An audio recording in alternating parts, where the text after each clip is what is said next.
Okay, then in the last class, I was discussing about the ground state properties of the nucleus. I had started a bit discussion about what are the ground state properties, and before that, I told you what will be the symbol. Uh,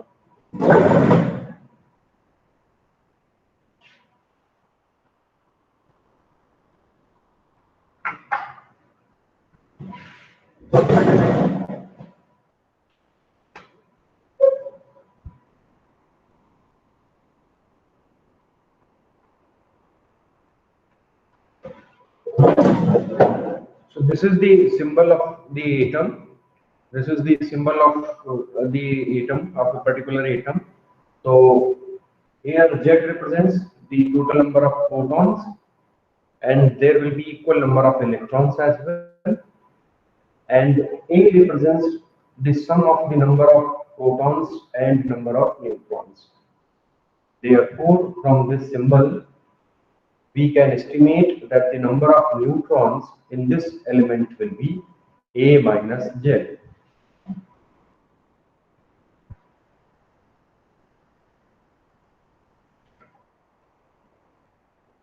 This is A minus Z. So what does it mean? This is a typical symbol. X is the name of that element.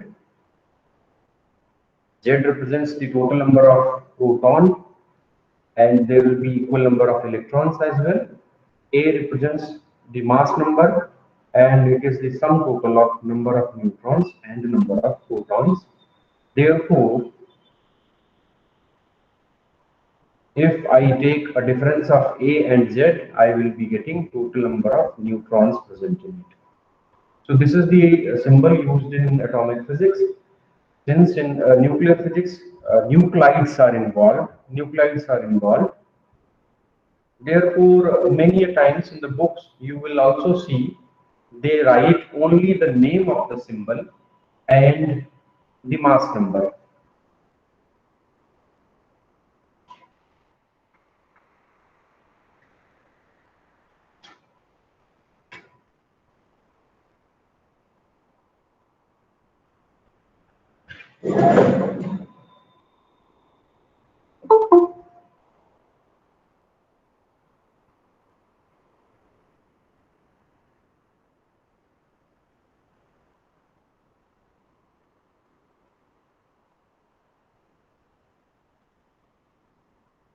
So in most of the cases, the books write in this way that if they want to represent the nuclide, they will simply write X and onto the top of it A. So A represents the sum total of the protons and neutrons. This means that this particular nucleus has total number of neutrons and protons. We collectively call them nucleons equal to A. This is how nuclides are represented. But before proceeding further, I would like to tell you about the conversion of mass into energy units, because in several numerical problems you will see that the masses are directly written in terms of energy units. So how to calculate that I am going to tell you, and then I will further proceed about the ground state properties of the nucleus. What are they and why we call them ground state properties? So before coming to that, I am interested in telling you how to estimate the masses in terms of energy units and the conversion formula. So this will, a brief introduction would be good if you know how to convert. See, any one of you have heard about the name AMU? AMU. What is AMU? Yes, sir. Atomic mass unit. Yes, atomic mass unit. See, AMU is atomic mass unit, and this is the symbol, this is the nomenclature used, I should say that in very older times. This is the definition. AMU is older. By the definition, it is not the new concept. The new thing which has been replaced, which has replaced AMU, is U.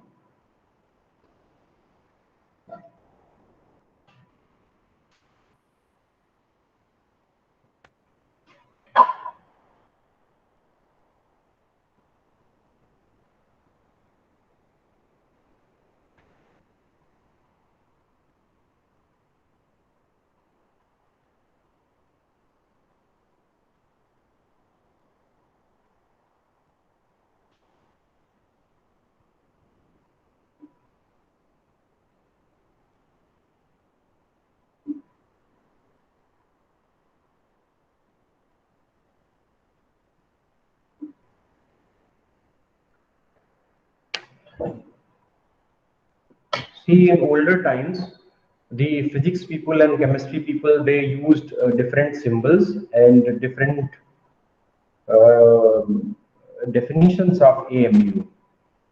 And finally, some people say that it is the average of the mass of the three oxygen isotopes.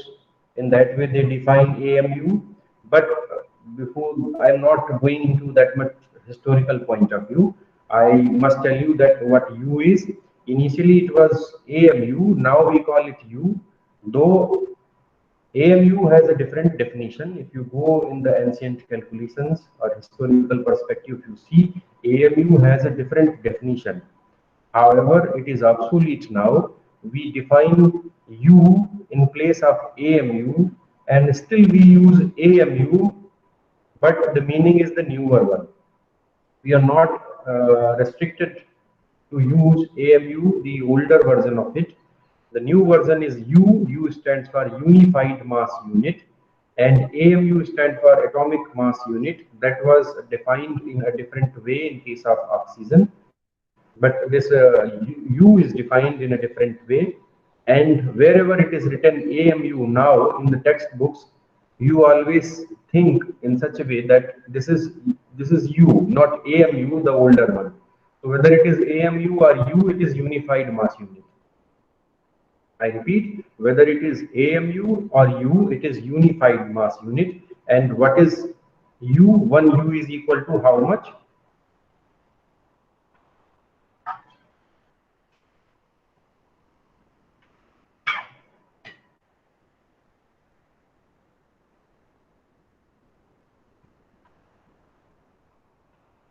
Can anybody of you tell me what is U or AMU? जिसे आज आप AMU कहते हैं, what is it? 1/12th part of carbon 12. 1/12th part of carbon 12. Okay.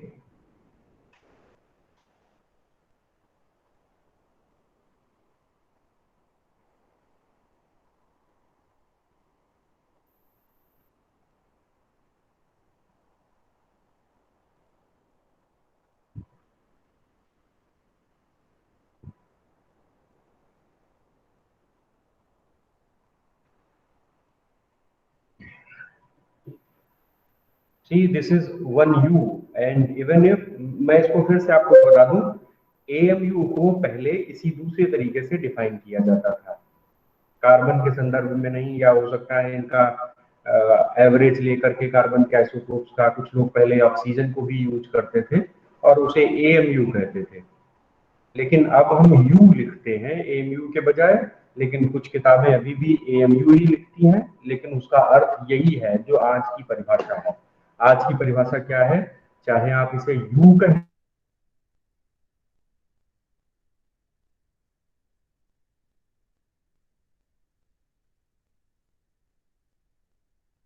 अब क्या है उसकी?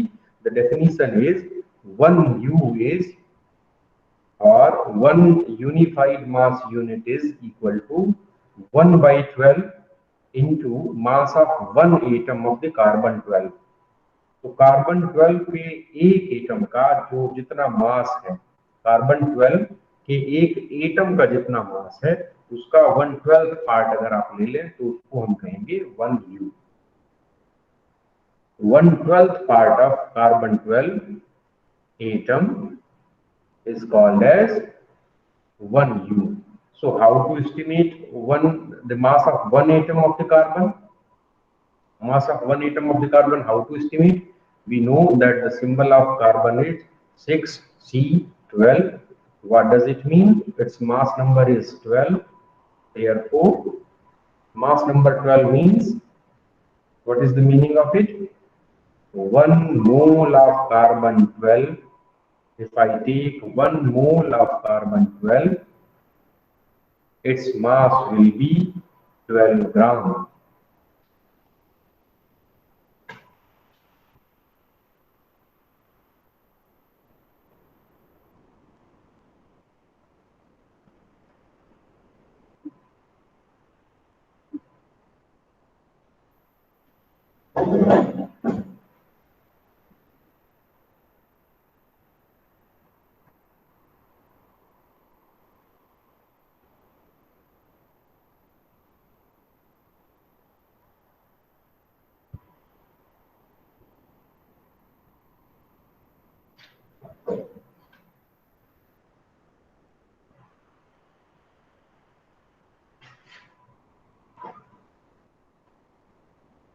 And from the Avogadro number, if I take any substance, any element, if I take 1 mole of it, what does it mean? How many atoms we have taken from the Avogadro unit?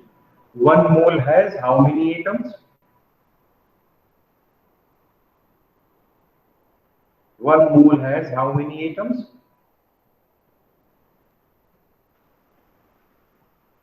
6.023 into 10 to the power minus 1 plus 20. 6.022.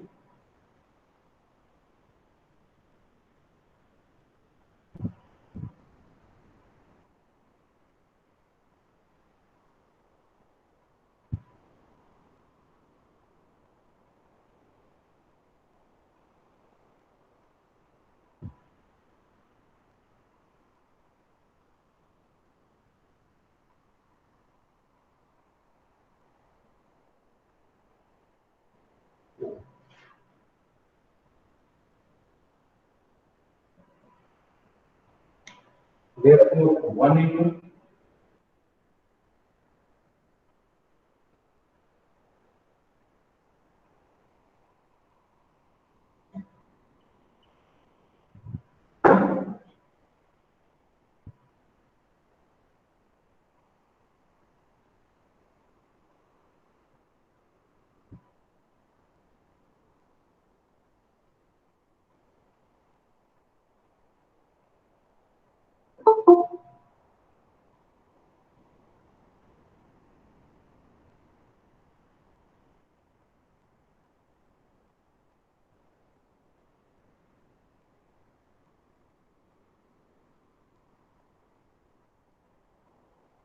okay.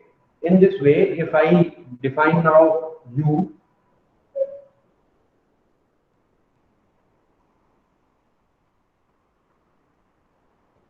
what will be 1 U?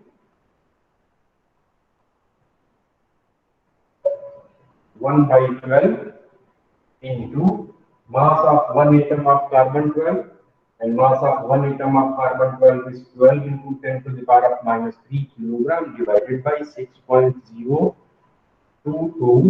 1023. So if I substitute this value from here to here, I will get 1 U is equal to 1.660566 10 to the power of minus 27 kilograms.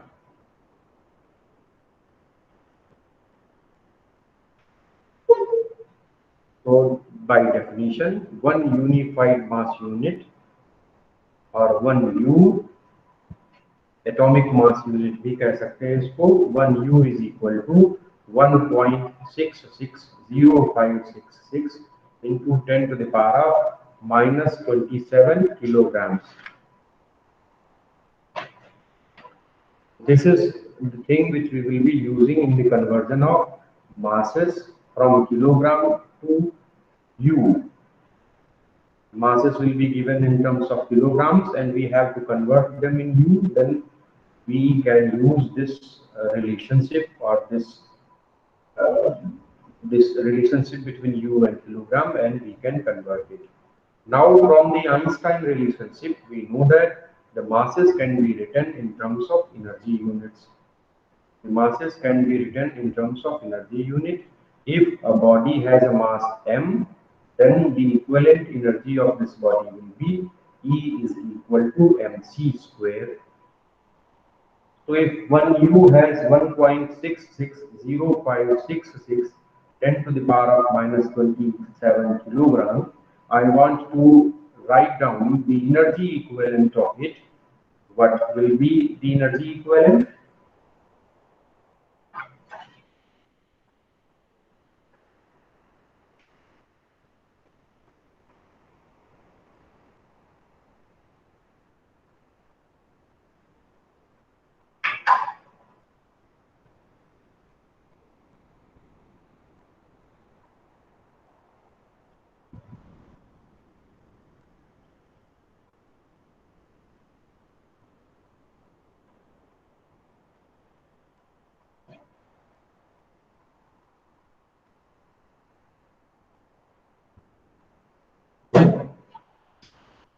into c square.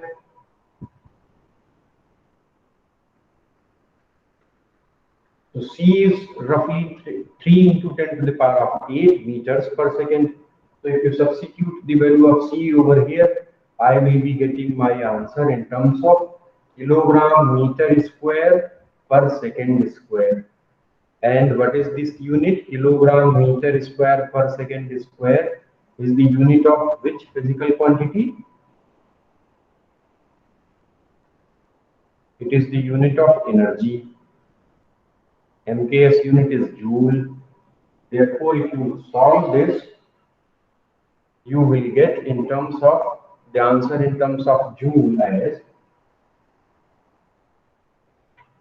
14.92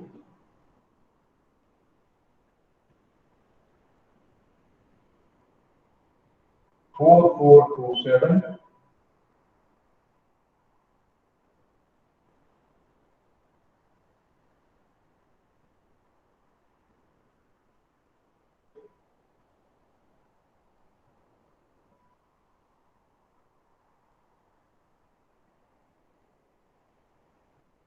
this is in joules.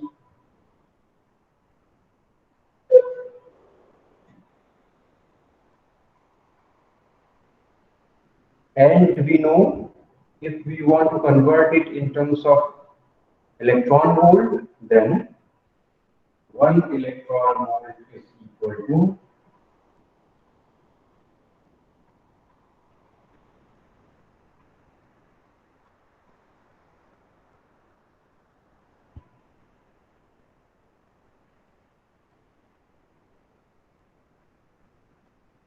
1.6 into 10 to the power of minus 19 joule.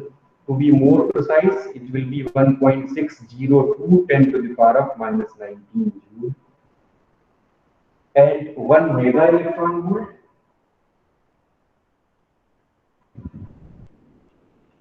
Mega means multiplied by 10 to the power of 6. So 10 to the power of 6 I multiply it here. This became 1 mega electron volt. And when I multiply 10 to the power of 6 over here, this will be 10 to the power of minus 13.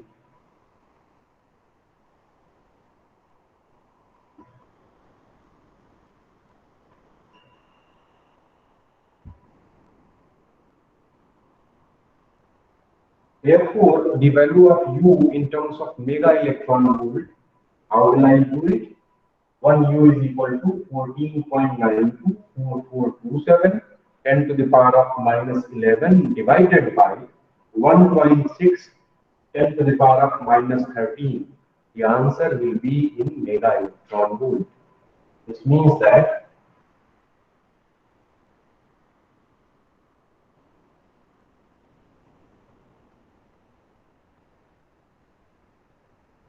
I convert it from joule to mega electron volt, and the answer will be any rest. What is the answer?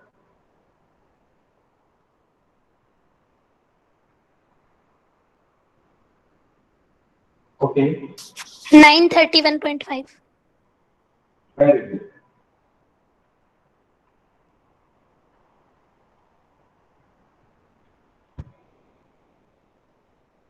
So this is the relation which you must remember, that the conversion of U into mega electron volt is 1 U is equal to 931.502 mega electron volt, and U can also be written in terms of kilograms, and its value is 1.660566 10 to the power of minus 27 kilograms. U in terms of kilogram is written by this formula, and U in terms of energy units can be written as 931.502 mega electron volt. 931.502 mega electron volt. So if to tell you that the masses in nuclear physics, I told you in particle physics also, the masses in nuclear physics are always written in terms of energy units. It is easy to calculate them. Therefore, we have to convert the masses in terms of energy units. The mass of the proton is 9.1 into 10 to the power of minus 31 kilograms.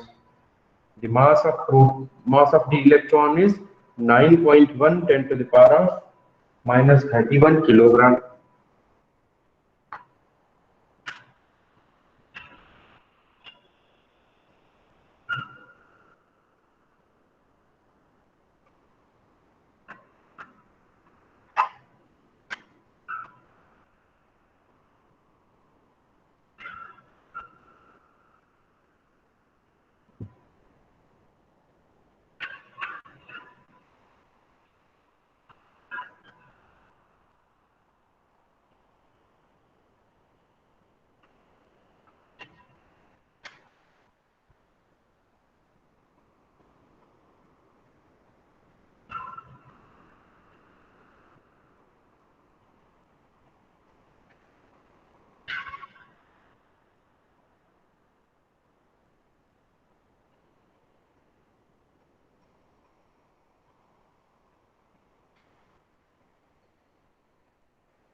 So this is easily you can calculate. This is 9.1 10 to the power of minus 31 kilogram. I multiply it by c square. I will be getting the answer in terms of joules.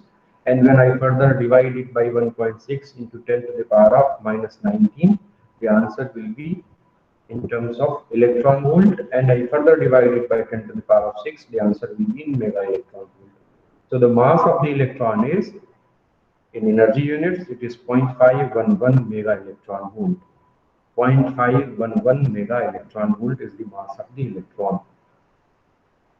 Likewise, you can also calculate the energy equivalent mass of the proton and neutron. The mass of the proton will come out to be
So from here you can see I have written all the masses. You can do it by yourself.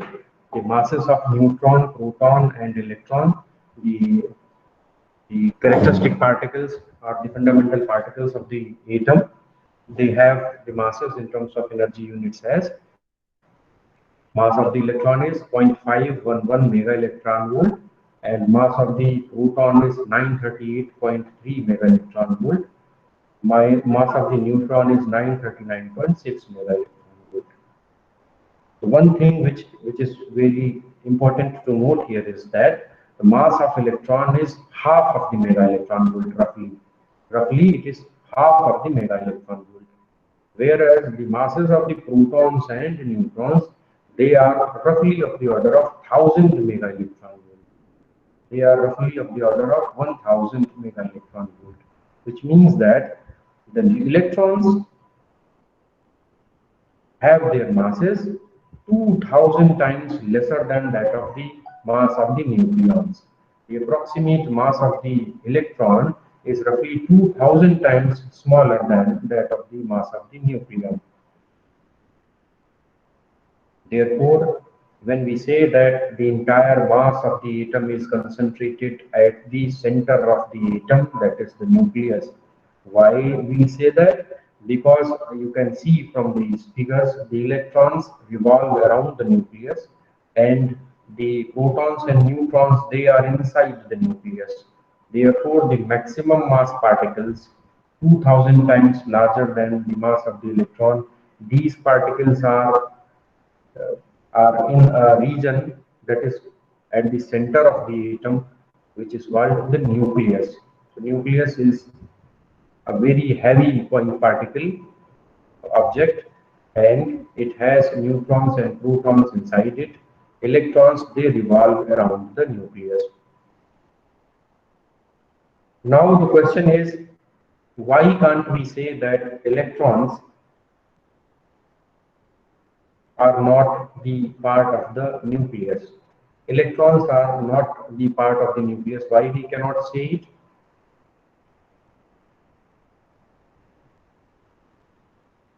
Why it is proposed that electrons are revolving around the nucleus, they cannot be inside the nucleus? Why is it so?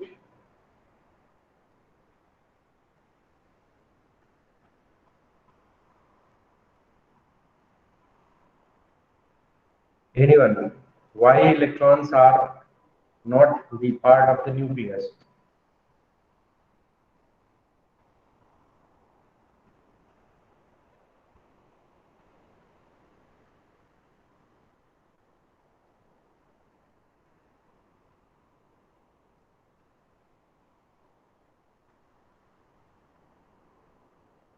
Can you hear me? Any one of you? So because of Rutherford's experiment, Because of Rutherford's experiment. because alpha particles were getting scattered or repelled by the positively charged nucleus. So that would mean that the nucleus is not neutral, but instead it's positively charged. Okay. But the alpha particles are repelled by the nucleus. What consequences will it have if I say that there are few electrons present in the nucleus as well? Why can't we have it? See, this is the very basic thing you are supposed to know in modern physics syllabus at your undergraduate level. This was there. Why uncertainty principle violate हो जाएगा sir. कैसे?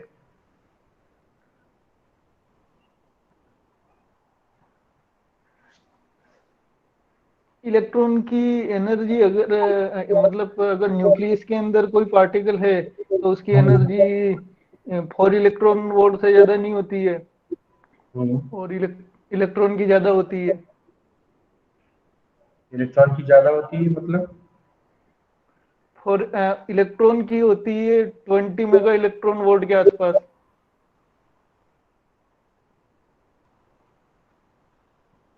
हाँ, कुछ तो बता रहे हैं लेकिन बहुत क्लियर नहीं है. चलो, I am coming to the presentation. I am going to tell you why is it so. Okay. Now please see the presentation. I'll start with it.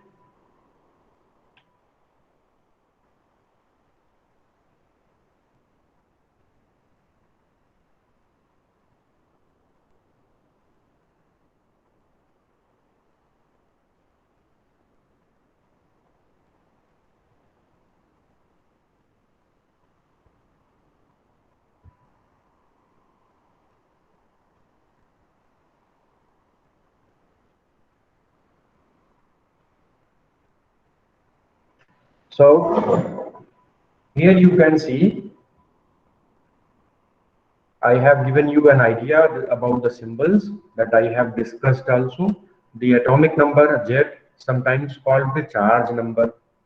It tells you the total number of protons inside the nucleus, and there will be an equal number of electrons in that atom. Neutron number N, which is equal to the number of neutrons in the nucleus. And then finally we have A, which is mass number. It tells you the sum total of mass of the neutrons and protons. Collectively we call them nucleons.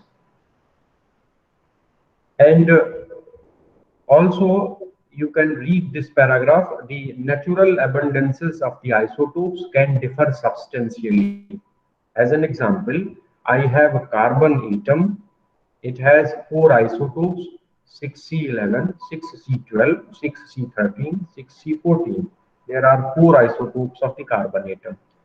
But the natural abundance of carbon 12, we are familiar with it. Why?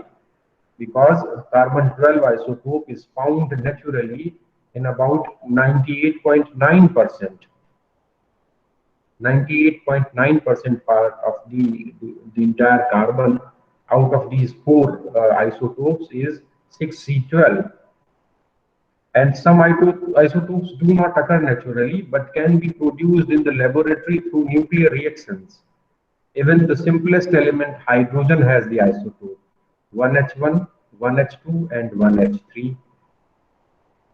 And it is 1H1 which is what we naturally observe, 1H1 hydrogen, in which the nucleus is one proton and one electron is revolving around it. This is ordinary hydrogen. This is what we are familiar with it. And the second is another isotope, that is 1H2. It has one neutron, one proton in the nucleus, and one electron is revolving around it. So if I remove the one electron from the outer orbit, what we are left with a nucleus containing simply one proton and one neutron. Whereas in case of 1H1, we have only the proton as the nucleus. In case of deuteron, we have one neutron and one proton as the nucleus. And in tritium, we have one proton and two neutrons in the nucleus. So if you remember, in atomic physics, we learned about the simplest structure, the bound quantum mechanical system, in order to study the energy states of the atom. So which element we take? The simplest possible structure is hydrogen 1H1, in which the nucleus, which is the proton, is bound by the electron revolving around the nucleus. This is the simplest possible structure of the atom, in which one particle is the nucleus and one particle is revolving around it. That is why we solve for the first time that the hydrogen atom problem, we call it, and we learn it in Schrodinger wave equation, how to solve the Schrodinger wave equation for hydrogen atom. In order to see what are the energy eigenvalues and what will be the wave functions of the atom, quantum mechanically we derive it. So if we have a bound quantum mechanical system like atom, we want to find out what are the energy values of the different energy states, what will be the wave function of different energy state. We solve Schrodinger wave equation and estimate our result. Bound quantum mechanical system can exist in excited state also. The minimum possible energy which it can have is in ground state. So a bound quantum mechanical system will be having a ground state, and it can also exist in several excited states. Likewise, if we look for the simplest structure of the nucleus, the simplest possible structure of the nucleus, in order to study it, it is the nucleus of deuterium atom 1H2. As I said, 1H2 in the nucleus, it has one neutron and one proton. If I take the 1H1 in which the nucleus is proton only, we will not be able to see the nuclear forces because there is no other particle to interact with the strong interaction. It is only the proton. Therefore, what we are interested in, we will be learning the nucleus of the deuterium atom, which has one neutron and one proton in it. Now we have a bound quantum mechanical system, a nucleus in which two particles, neutrons and proton, they are bound together via a strong nuclear force. Therefore, just like hydrogen atom problem in atomic physics or in quantum mechanics basics, we solve the deuteron problem. The nucleus of deuterium atom is called deuteron. We learn deuteron problem. We solve deuteron problem by using Schrodinger wave equation and find out what is the ground state energy, what are the possible excited states, and what is the wave function of the ground state, what will be the wave function of the excited state, just like we did in case of hydrogen atom. So nucleus is a bound quantum mechanical system. Nucleus is a bound quantum mechanical system, just like an atom. Therefore, nucleus will be having ground state and excited state of energy as well. What we are interested in this unit is we are interested in finding out the properties of the nucleus when it is in ground state. We are interested in studying the properties of the nucleus when it is in ground energy state. We are interested in looking for the properties of the nucleus when it is in ground state, and these properties are also called as static properties. These properties are also called static properties. In ground state nucleus, or the minimum energy state properties are also called static properties. Whereas if we measure the properties of the nucleus when it is in some excited state, we call them dynamic properties of the nucleus. Dynamic properties of the nucleus, like involvement of the nucleus in various nuclear reactions. Those properties are called dynamic properties of the nucleus. Now, where does these three particles,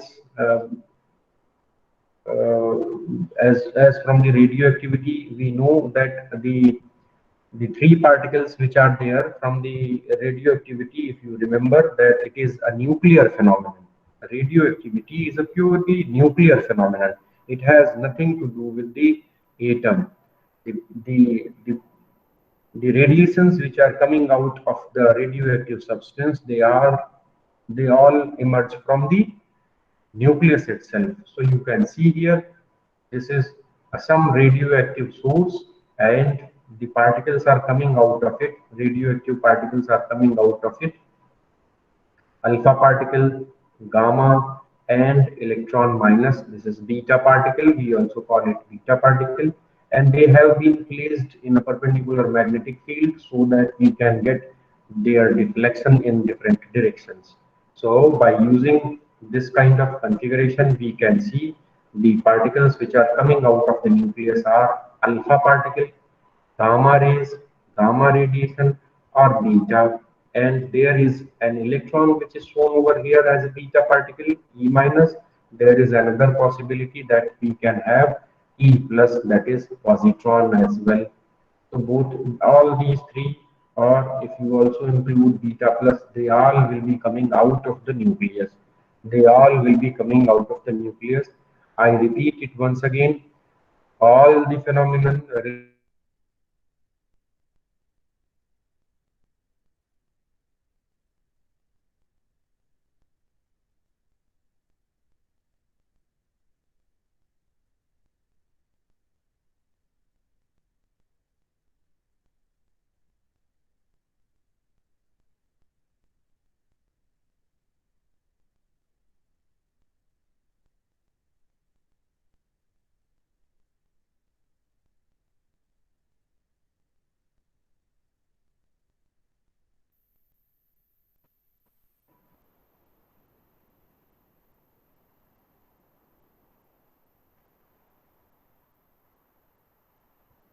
Hello?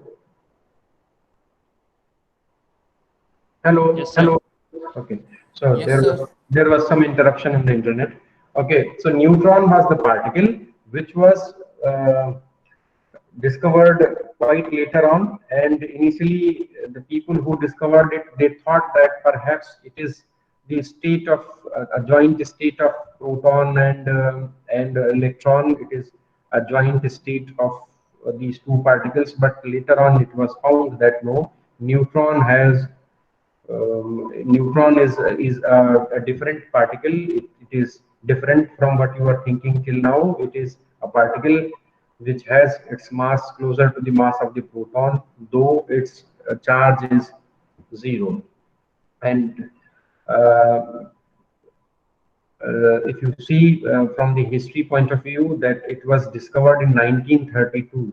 It was discovered in 1932 by Chadwick, I think. The Chadwick discovered the neutron in 1932, and there is an experiment also about the discovery of the neutron. So it is the particle which has been discovered quite later on. Now the profound fact is we see that the nucleus is composed of neutrons and protons. Now the question is why we cannot have the electrons inside the nucleus? Why we cannot have electrons inside the nucleus? There are three reasons. The first, which one of the students also told me, that sir, because of the uncertainty relation, we can think of it in terms of uncertainty relation, that it will lead to a possibility which is not practically observed. Like if I have a nucleus, and electrons are inside the nucleus, if we say so, if the electrons are inside the nucleus and we estimate the value of the uncertainty in the position of the electron, then the maximum uncertainty which the electron can have in its position value will be how much? If I say that the electron is at one particular point of the nucleus at its periphery, the maximum uncertainty it can have is it is at the other side of the periphery. So the maximum uncertainty which an electron can have is 2 times the radius of the nucleus. Maximum uncertainty in the position it can have is 2 times the radius of the nucleus. And from the uncertainty relation delta P into delta X of the order of h cross, if you calculate the momentum, it will be h cross divided by delta X, and delta X, as I told you, it will be 2 times the radius of the nucleus, and hence if you further calculate the energy associated with the electron, if it is there inside the nucleus, will come out to be around 20 mega electron volt. As correctly said, one of the students also told me that the energy which we calculate from the uncertainty principle, if we say that electrons are inside the nucleus, it comes out to be around 20 mega electron volt. However, if you see from the experiments, that is, I just shown to you that in case of radioactive decay, it is the electrons which are coming. The electrons, the beta particles which are coming out of the nucleus, they are having energies of the order of 1 mega electron volt or few mega electron volt, around that. No particles have been observed, no beta particles have been observed which bear that much big amount of energy, that is 20 mega electron volt. So from this we can confirm that no, electrons cannot be the part of the nucleus. From the uncertainty principle, it gives us a result which is contradicting our experimental observations. In experiments, we never observed an electron which has the energy so high of 20 mega electron volts order.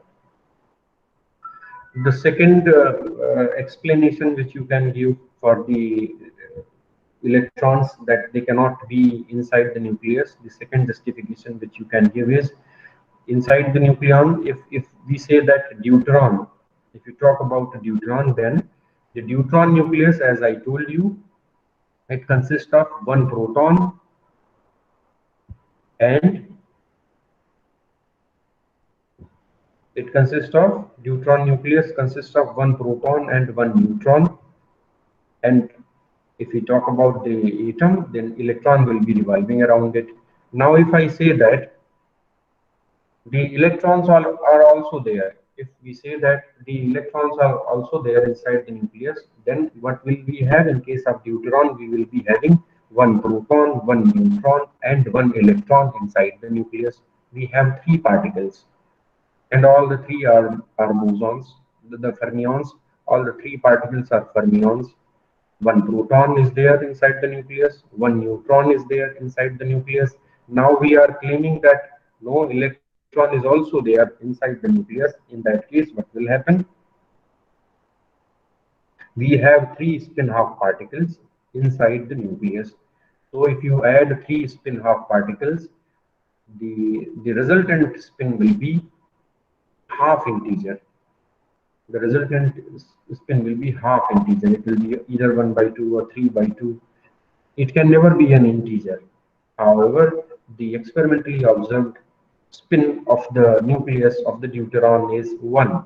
The spin of the deuteron is 1, which means that you are having 3 fermions and you are getting a particle of half integer spin. That cannot be possible. In no way you can add 1 by 2, 1 by 2, 1 by 2 and get 1. Therefore, this contradicts the experimental observation, which says that the deuterons have their spin 1. However, if you say that the electrons are also there inside the deuteron, then in that case, the total spin will never be equal to 1. Therefore, there is a contradiction between the experiment and what you are proposing. From this observation, we can say that no, electrons cannot be the part of the nucleus. Sir? Yes. So here it's written that if a deuterium nucleus were to consist of a proton and an electron, the deuterium must contain 2 protons and 1 electron. So, but why can't it contain 1 neutron, 1 proton, and 1 electron? So it is somehow I forgot to write. If you think about what I'm saying, forget about what is written. I will look into it. What is it? But you think that just as I told you that in case of deuteron we have 1 neutron and 1 proton. I just told you in previous slide. In case of deuteron we have 1 neutron and 1 proton inside the nucleus, and deuterium atom 1 electron is also revolving around it. In that case, what will happen? If now I claim that electrons are the part of the nucleus, then instead of electron revolving around 1 neutron and 1 proton nucleus, we say that it is inside 1 neutron inside the nucleus that will be having 1 proton, 1 neutron, and 1 electron. This is somehow something wrong which is written. I will look into it, but think about what I am saying. I hope this is clear now, because even if we say that 1 proton, 1 neutron, and 1 electron are there inside the nucleus, in that case we are having 3 fermions and they cannot be clubbed together to give you an integral value of spin. Okay. Okay. Sir neutron तो बाद में discover किया गया था, तो उससे पहले तो केवल प्रोटॉन और इलेक्ट्रॉन ही न्यूक्लियस के अंदर अपन मान सकते थे। तो ये न्यूट्रॉन के अगर न्यूट्रॉन पहले ही डिस्कवर हो गया था तो इसको 3 पार्टिकल हाफ स्पिन पार्टिकल को कंसीडर किया। अगर न्यूट्रॉन पहले ही डिस्कवर हो गया था तो ये सब करने की जरूरत ही क्या थी? न्यूट्रॉन पहले नहीं डिस्कवर हुआ, न्यूट्रॉन तो बाद में डिस्कवर हुआ। न्यूट्रॉन तो बहुत बाद में डिस्कवर हुआ 1932 में। हाँ तो सर उसके लिए तो इस हमें न्यूक्लियस प्रोटॉन और इलेक्ट्रॉन से ही कंसीडर करना पड़ेगा ना कि केवल इन दोनों से ही बना हुआ है। हाँ, अगर मतलब ये है हिस्टोरिकल पॉइंट ऑफ व्यू से तो ये है कि भाई अगर आप उसकी डिस्कवरी को बाद में माने तो इस तरीके से समझ सकते हैं। बट अब तो हमें ये पता है ना कि न्यूट्रॉन जैसा कोई पार्टिकल होता है और न्यूट्रॉन और प्रोटॉन दोनों ही उसके अंदर है। तो अगर आप ये कंडीशन भी लेकर के चलें जिसमें न्यूट्रॉन की डिस्कवरी हो चुकी है, उस केस में भी हम किसी भी तरीके से 3 फर्मियन को लेकर के जिनकी स्पिन 1/2 1/2 1/2 है, कभी भी उनको जोड़ करके एक स्पिन नहीं बना सकते, क्योंकि ड्यूटेरॉन की स्पिन 1 होती है। एक्सपेरिमेंटली ऑब्जर्व्ड फैक्ट है। इसलिए हम ये बात को कंट्राडिक्ट करते हैं कि इलेक्ट्रॉन न्यूक्लियस का पार्ट हो सकता है। Okay, if you take the latest thing after 1932, after the discovery of neutron, even then this is true that no, we cannot have electron inside the nucleus. Then there is a third region also. The magnetic moment of an electron is over 1000 times larger than that of the proton. The magnetic moment of the electron is over 1000 times larger than that of the proton. However, if you measure the nuclear magnetic moments, they are of the same order of magnitude as protons, so an electron can be a part of the nucleus. What is the meaning of this sentence? It says that the if you measure the magnetic moment of an electron, its value comes out to be around 1000 times larger than that of the proton. Therefore, if I say that electrons are part of the nucleus, then the magnetic moment of the nucleus should be roughly around the magnetic moment of the electrons. But the magnetic moment of the nucleus comes out to be around the nuclear magnetic moment comes around to be equal to the nuclear magnitude of the protons, the magnetic moment of the protons.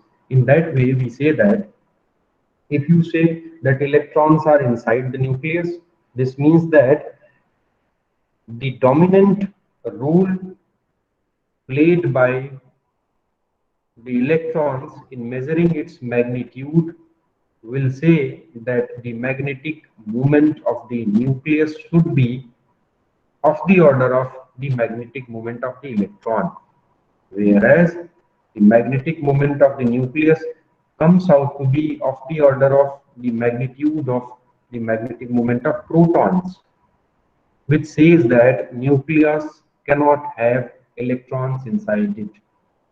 I repeat it once again. अगर मैं ये कहूं कि किसी nucleus के अंदर एक electron रहता है, तो क्या होगा? इलेक्ट्रॉन का मैग्नेटिक मोमेंट प्रोटॉन के मैग्नेटिक मोमेंट से 1000 गुना ज्यादा है।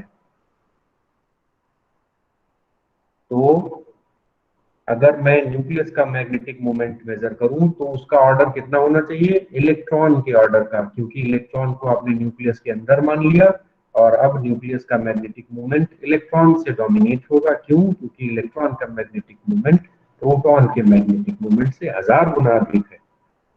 इसलिए अगर आप न्यूक्लियस का मैग्नेटिक मोमेंट मेजर करें, इसका ऑर्डर इलेक्ट्रॉन के मैग्नेटिक मोमेंट के ऑर्डर का होना चाहिए।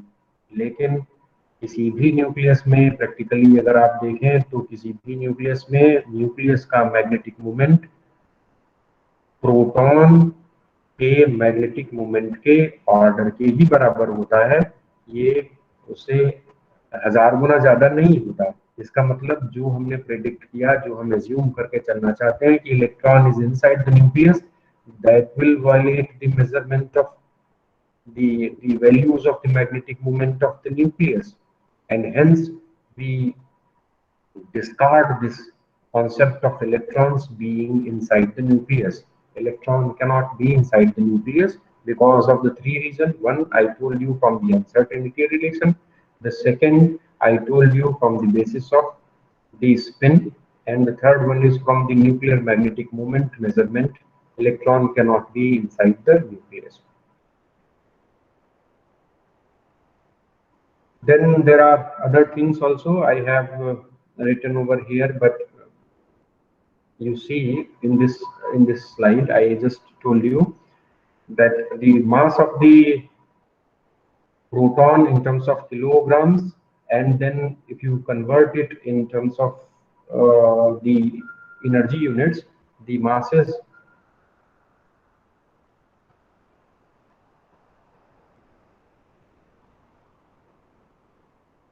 if you convert it in energy units, the masses of the proton and neutron, which are written over here, mass of the proton is 938.3 roughly, it is 272, and more precise values are written over here.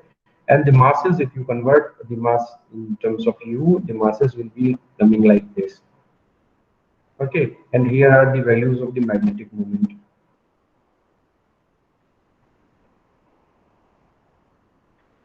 Now, as I told you that I will be discussing about the ground state properties of the nucleus. So in that case, I am coming back to the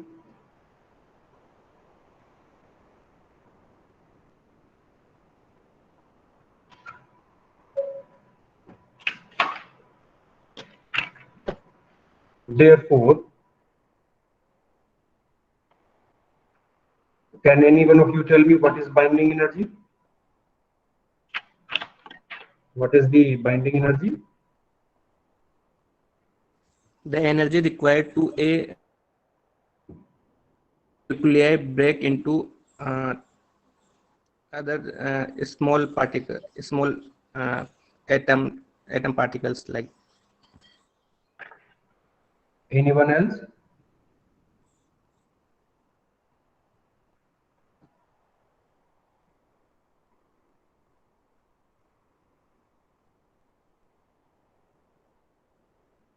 Binding energy. Any one of you? The energy that binds nucleons in the Why binds you are nucleons. why you are confined to the nucleons only? What, sir? Why you are confined to the nucleons only? Suppose I have a system which is composed of several particles. Nucleus is an example of that. Suppose even if I take the any system which is composed of several other particles. So what will be the binding energy of that system? How will we define it? If we can somehow make the each and every entity of that system free, if we can make each and every entity of that system completely free without any kind of interaction, then the total amount of energy required to do so will be the binding energy of that system. In case of nucleus, I have neutrons and protons bound together. If I somehow supply an amount of energy which is sufficient enough to make all the neutrons and protons completely free, they are not interacting with each other. If I supply that much amount of energy so that all the constituent particles of that system are completely free, that amount of energy is called the binding energy of that system. Binding energy of that system. And there is another energy concept which people are confused with. If I say that I want to remove one particular proton, or I want to remove one particular neutron from the nucleus, in that case the amount of energy which is required to make one particular particle or one particular entity free from the system of the particle, then that energy is not the binding energy. We will term it as the separation energy. We will term the name as separation energy. So the difference between binding energy and separation energy is what? The binding energy is some total amount of energy to make all the particles completely free, whereas the separation energy is associated with making free one of the particles of that system, or the desired particle. If you want to make it free, then the amount of energy required to do so will be the separation energy of that system, that particle. Okay, so don't get confused with it. The amount of energy required to liberate one particular particle from a system, we call it separation energy. However, the total amount of energy which is required to make the entire set of that particles completely free is called the binding energy of that system. It's called the binding energy of that system. Okay. Now, since we are providing certain amount of energy, which means that if we want to make a bound system, what will happen? If we want to make a bound system, what will happen? We have a number of particles, and to make a bound system, we will be bringing these number of particles far apart without any interaction. There was no any interaction between them, and we are bringing these particles closer enough so that they can make a bound quantum mechanical system. This means that while we are interested in doing so, to make this kind of system, there will be requirement of what will be happening in that case. If you measure the sum total of the mass of the system which is formed and the sum of the individual masses, when the system was not formed, all the particles were free, then there will be a difference in the mass value. Like we have neutron and proton in the deuteron system. I have a deuteron, that is the nucleus of deuterium. So neutron and proton are bound together. If we measure the mass of this deuteron, it will be lesser than the sum total of the masses of the neutrons and protons individually. The difference between this amount of mass is called the mass difference. The difference between these amount of mass is called the mass difference, and from the Einstein relationship, the energy equivalent of this mass, if you want to calculate, will be E is equal to m into c square, and in that case, if you do so, E is equal to mc square, you will be getting an estimate of the energy that will be required to make that system particles completely free. Or vice versa, I can also say, in order to make, if you are making that particular amount of that particular system, then this much amount of energy will be liberated. This is called the binding energy of the system. If you do so in case of nucleus, you will see that the amount of energy which is required in case of, how much energy is required in case of electron. If I have an atom and I want to remove an electron from that atom, one electron from that atom, or suppose I want to make all the electrons of that atom completely free, we are left with the nucleus and the electrons. So in that case, the amount of energy which is required, you have an idea already from the atomic physics and also from the solid state physics, that it is roughly of the order of few electron volt or at most kilo electron volts of the energy is required to do so, to detach the electrons. Electron volt amount of energy is required of the order of electron volt. However, if I am interested in doing the similar kind of thing in case of nucleus, we know that nucleons are bound together by very strong force, strong nuclear force, and to liberate the neutrons and protons from that large value of force, to make them free, the amount of energy which is required is of the order of mega electron volt. Mega means 10 to the power of 6 electron volt. Okay, 10 to the power of 6 electron volt, mega electron volt of energy is required. Therefore, to make a system free which is bound by the nuclear forces, you require a huge amount of energy, high energy physics. You require a huge amount of energy. Whereas if you are having an atomic system and you want to detach an electron, you require few electron volts of energy. Therefore, the huge energy difference from the atomic physics to the nuclear physics. You want to break a system, the atomic system, the amount of energy required will be of the order of electron volt, whereas if you are coming in the regime of nucleus, then the amount of energy required will be of the order of mega electron volt.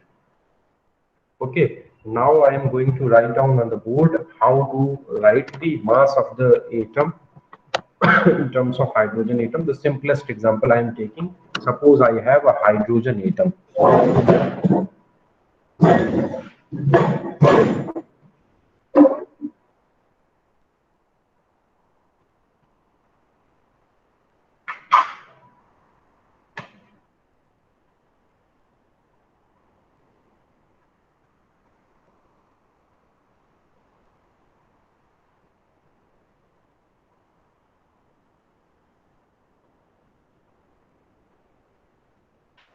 So what is it?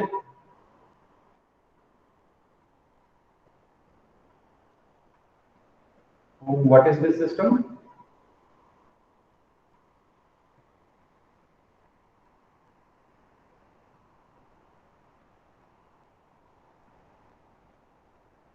Anyone, what is this system? Hydrogen atom. Hydrogen atom. This is the hydrogen atom in which the nucleus is simply a proton and electron is revolving around it. Okay, this is the hydrogen atom. Which hydrogen atom? 1H. 1H1. So what will be the mass of the hydrogen atom from here?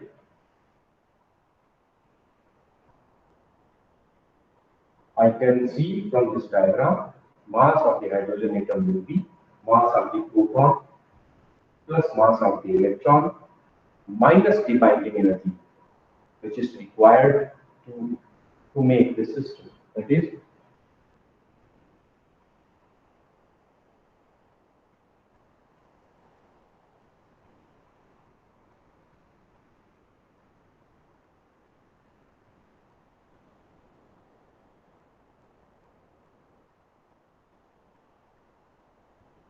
we consider it, we are taking B is equal to B is positive, so that you can see here the individual masses, if you sum it, they will be a bit higher than that of the mass of the hydrogen atom itself. Therefore, there is a requirement of definite amount of energy. So I have written it B, this is the binding energy. If you supply this much amount of energy to the system, the hydrogen atom will not be there. The proton and the electron, they will fly apart. The interaction between them will be zero. So if you want to break the system, you have to supply certain amount of energy, that is the binding energy of the electron. So the mass of the hydrogen atom is written as mass of the proton plus mass of the electron minus the binding energy of that electron. Here I am taking binding energy throughout. The convention is this is a positive value, so that Ns is equal to Nt plus Ne minus binding energy. Okay.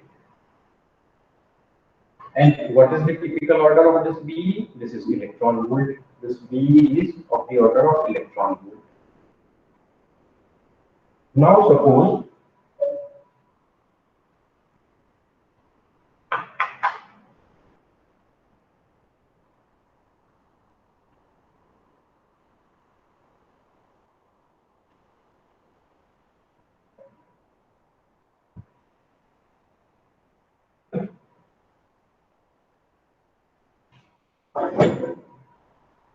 what is it? This is a symbol of an element X, which has Z number of photons and A number of nucleons.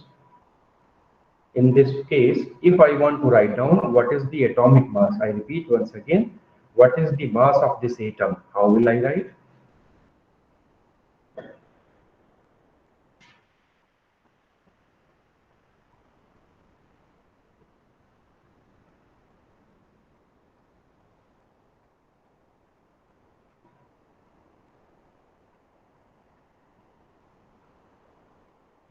What will be the mass of this atom?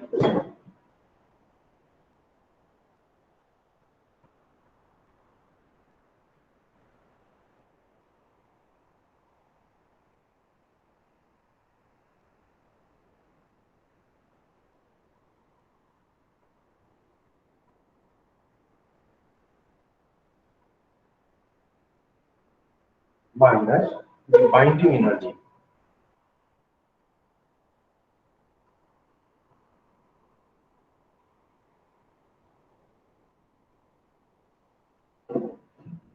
Minus the binding energy of Z electrons. So mass of the atom is mass of the nucleus plus Z times mass of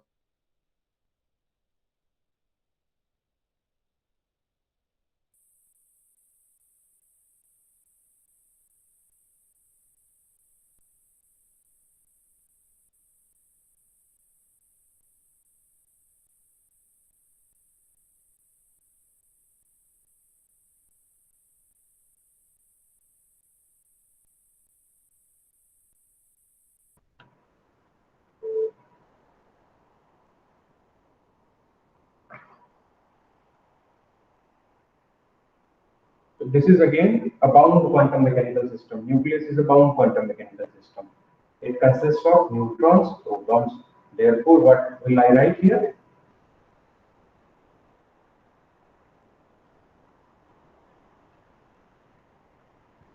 Mz, A is nucleus is having Z protons, A minus Z neutrons.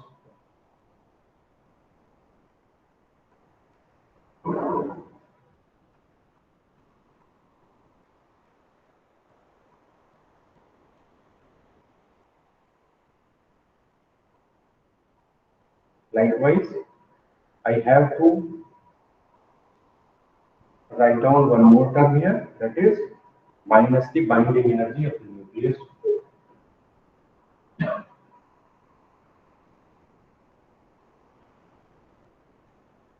Remember, this is nuclear binding energy.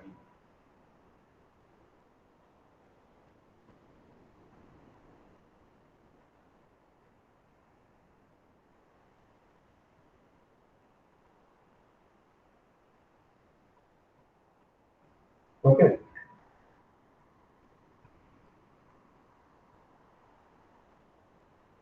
Now I add something and I subtract something deliberately.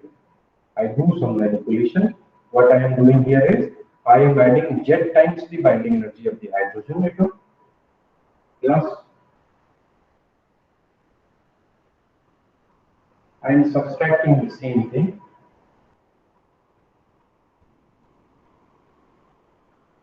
Z times the binding energy.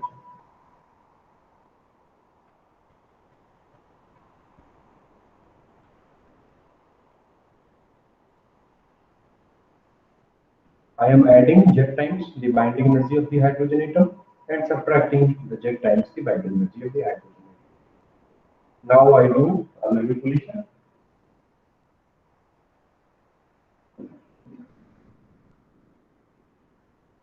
I have Z times mass of proton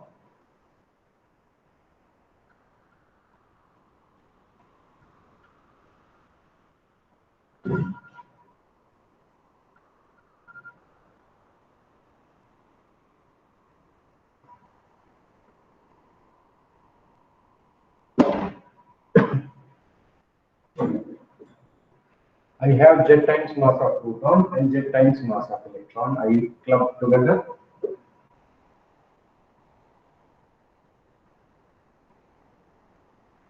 Minus Z times binding energy.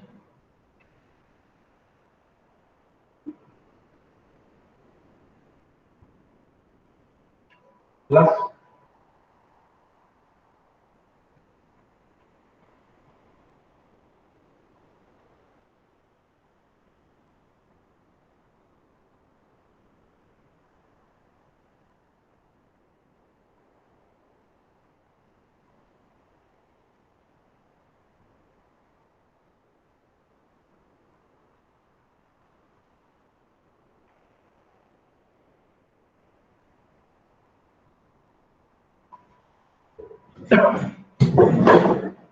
now look at the board.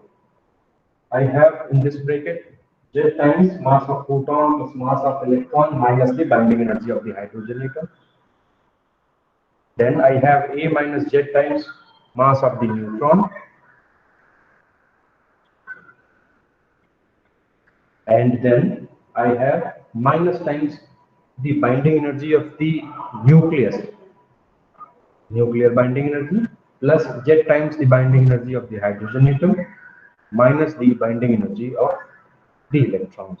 Okay, this is what I have. Now, who among you can tell me what is the quantity written in first bracket?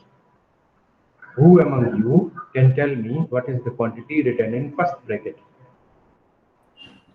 Mass of the Mass hydrogen. of hydrogen.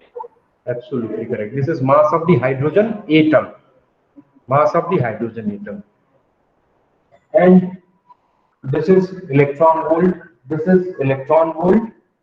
And this binding energy is mega electron volt. 1000 times 10 to the power of 6 times greater. So this has a huge value, whereas these values, the binding energies of the electrons, they are very smaller in their values. Therefore, to a good approximation, I can ignore these electronic binding energies and I can write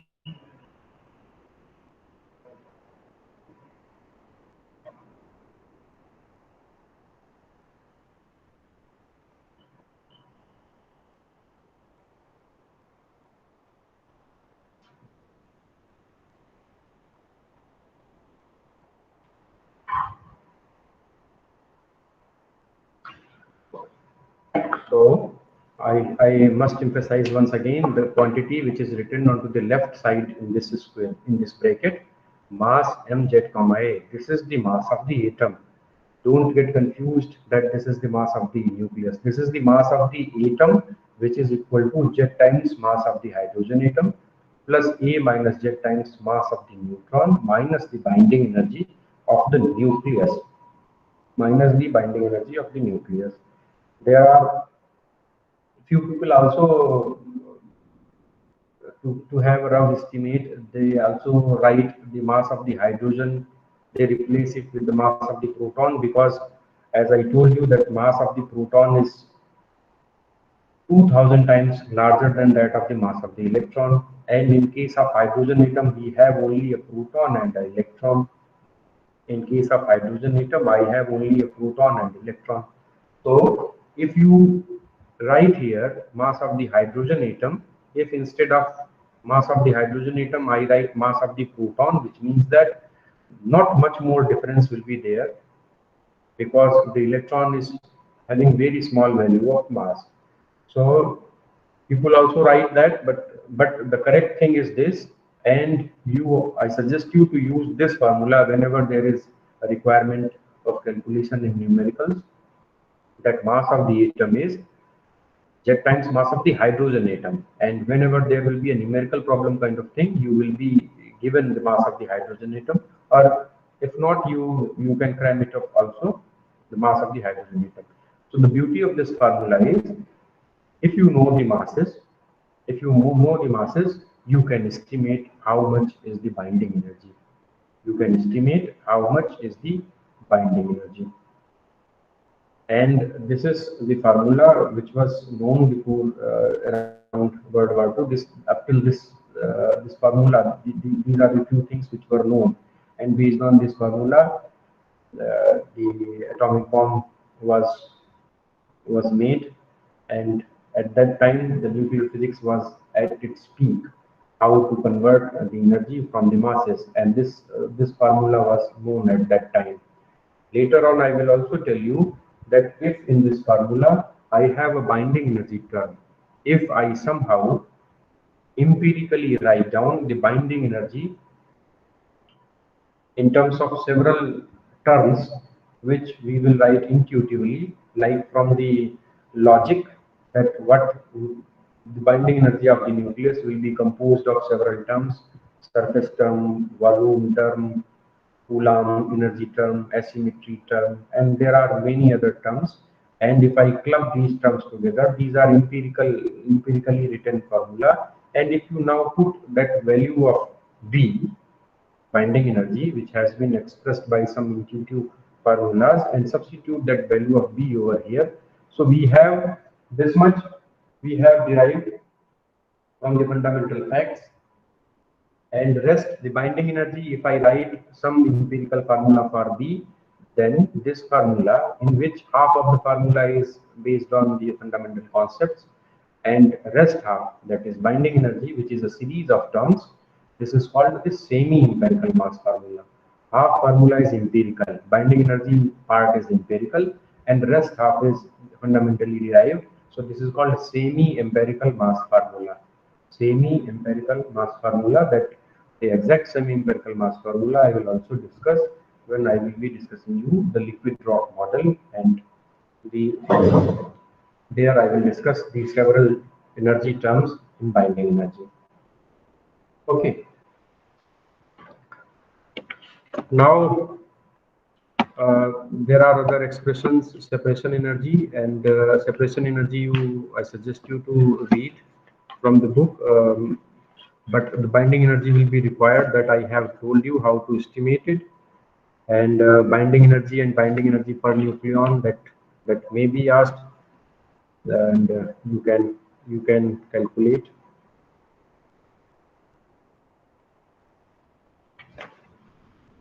Then comes the radius of the nucleus, how to estimate it. See, as I told you that the nucleus is a cloudy structure. The nucleus is a cloudy structure. It is not that I have a solid ball. It is a cloudy, a diffuse. It has diffused boundaries. It is a quantum mechanical system which has diffused boundaries. I cannot say that you start from here and go up to here. This is the nucleus, and the moment you cross this point, the nucleus is not there. I cannot say this. It has a diffused boundary, which means that if you start from here and go up to this distance, there will be a fixed value of the density of the nucleus. The moment you cross this point, the density will gradually fall. The density will gradually fall. It is not a sharp discontinuity over here. So the density will gradually fall. This means that nucleus have diffused boundary. The density, how we define the density up to which the distance up to which the nuclear density remains constant, we define it as some kind of parameter, the radius parameter or the distribution parameter, mass distribution, charge distribution. So how we define?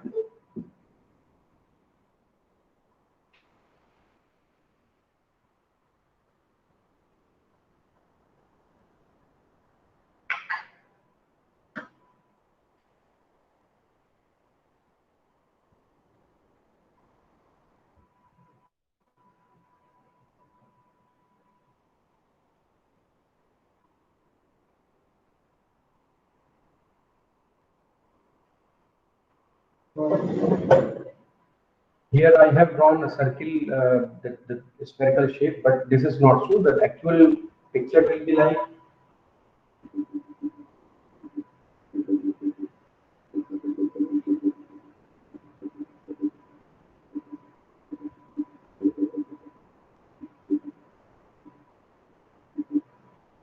suppose this is the core of the nucleus.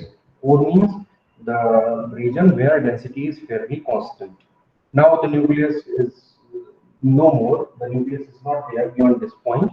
So how will we represent it? A regular point up to distance.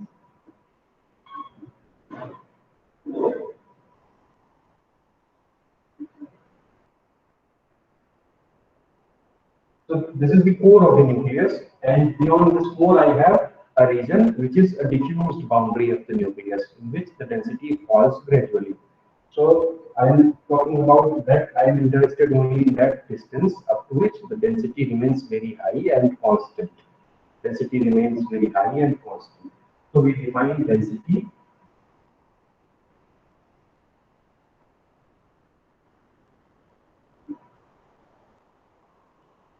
is high up to a distance small r less than capital R,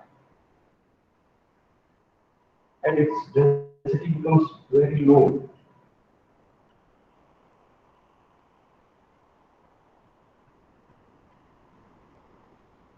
When the distance r is more than capital R, if you go beyond that, the density is low. I'm not writing it 0, but it is quite low. It will gradually fall.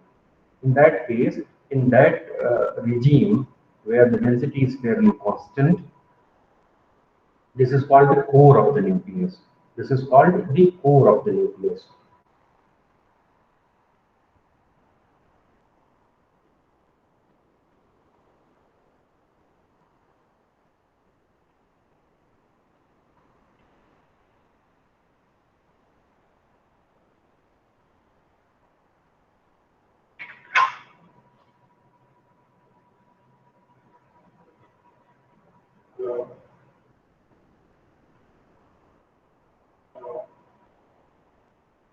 In the core of the nucleus, density is constant. I know the relationship between the mass and volume and density. So from there I can write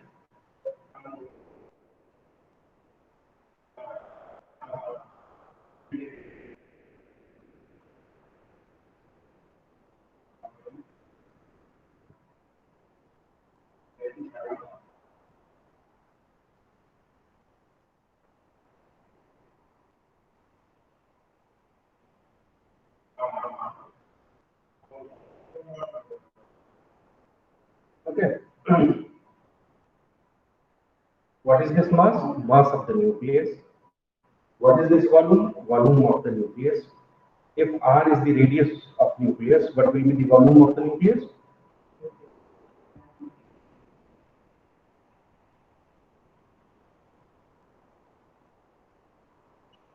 If I assume to be perfectly spherical in shape, then volume will be 4 by 3 pi r cube. This is proportional to mass of the nucleus. How to estimate the mass of the nucleus? If I say that neutrons and protons bear almost equal mass, then mass of the nucleus will be mass of one nucleon multiplied by number of nucleons.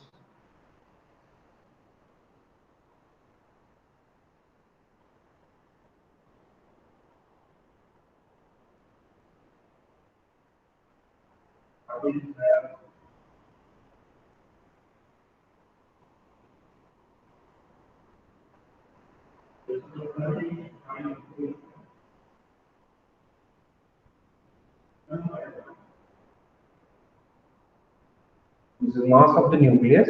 Mass of the nucleus is nothing but mass of the nucleon multiplied by number of nucleons. If I do that, I will get the mass of the nucleus. And volume, if I assume that it is spherical in shape, then the volume will be 4 by 3 pi r cube. So from here you can say, out of these two quantities, which one is variable for different nuclei?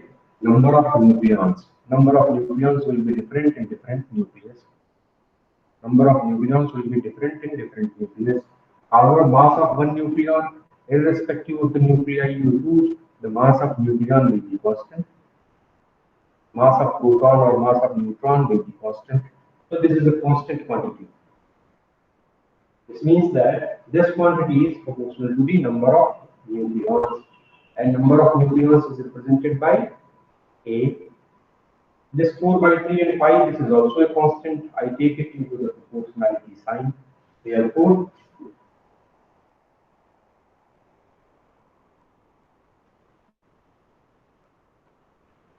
R cube is proportional to A.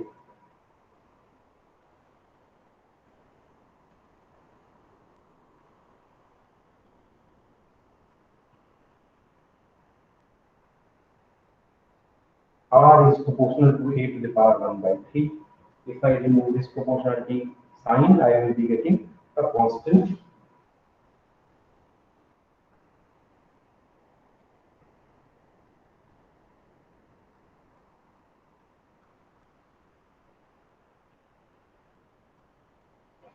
R is equal to R naught A to the power of 1 by 3.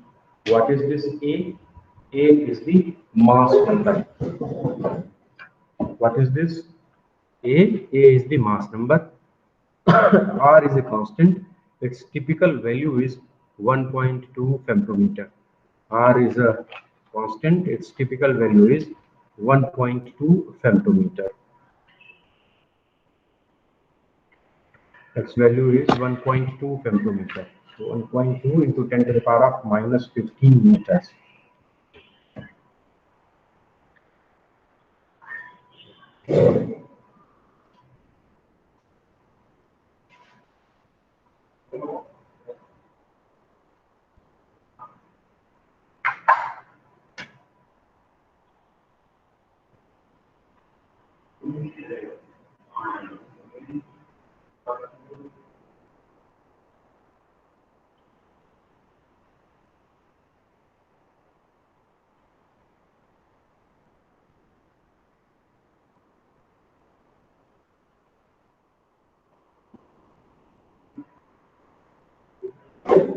Its value is 1.2 femtometer. Okay.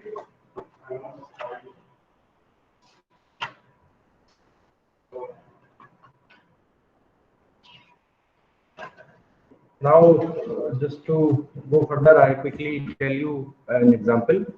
The radius of 29Cu64 is measured to be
Okay, so the radius of the 29Cu64 nucleus is 4.8 10 to the power of minus 13 centimeter, and we have to find the radius of 12Mg27. Can you quickly find it out? What will be the value of 12Mg27? See, I have told you the value of R naught. Its value is 1.2 into 10 to the power of minus 15. But suppose I do not know, and its value is not given in any problem.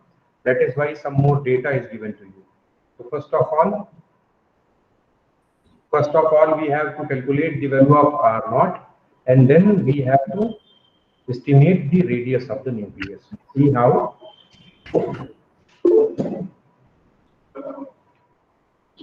Three-fourth of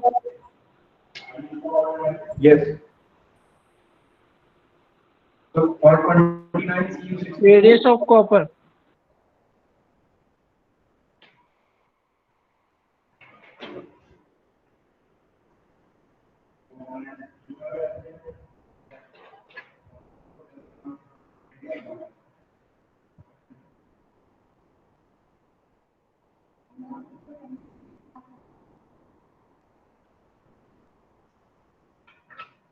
so this will be 4.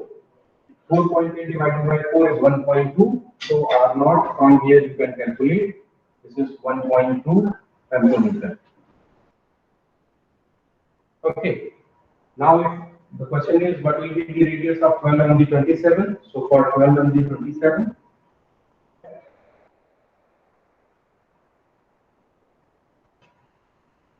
we will be having the radius R is equal to R naught a to the power of 1 by 3. Therefore, R naught is 1.2 femtometer into A. Here A is 27. So A is 27 cube root of it. So this will be 3. 3 multiplied by 1.2, this is 3.6.